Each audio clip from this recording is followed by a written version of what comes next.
So makikita po natin dito sa ating satellite imagery, southwest monsoon pa rin or hanging habagat ang nakakaapekto sa malaking bahagi ng ating bansa. Asahan natin na magiging maulap ang panahon dito sa buong Mindanao, Visayas at Palawan. Samantala, mayroong low pressure area dito sa labas ng ating Philippine Area of Responsibility. Dulot ng trough nito, makakaranas ang Batanes na maulap na panahon na may kasamang kalat-kalat na pag-ulan. Samantala, sa Metro Manila naman at nalalabing bahagi ng ating bansa, asahan natin na magiging maaliwalas ang panahon pero hindi mawawala ang mga tsansa ng localized thunderstorm sa hapon at sa gabi. Dako naman tayo sa magiging panahon natin bukas dito sa Luzon. Asahan natin dito sa Calayan Islands at Puerto Princesa na magiging maulap ang kanilang panahon dala ng southwest monsoon. Samantala sa nalalabing bahagi naman, asahan natin na maaliwalas ang kanilang panahon.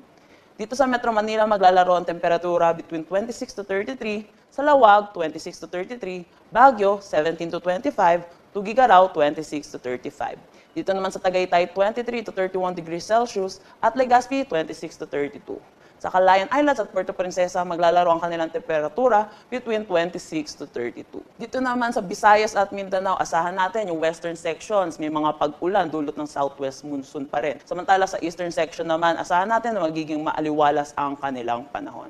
Dito sa Iloilo, maglalaro ang kanilang temperatura 25 to 32. Sa Cebu, 26 to 31, Tacloban, 26 to 32.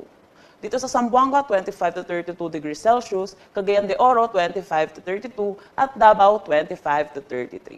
Weather outlook naman natin po para sa susunod na 3 araw dito sa mga piling syudad sa ating bansa, asahan natin na magiging maaliwalas ang ating panahon.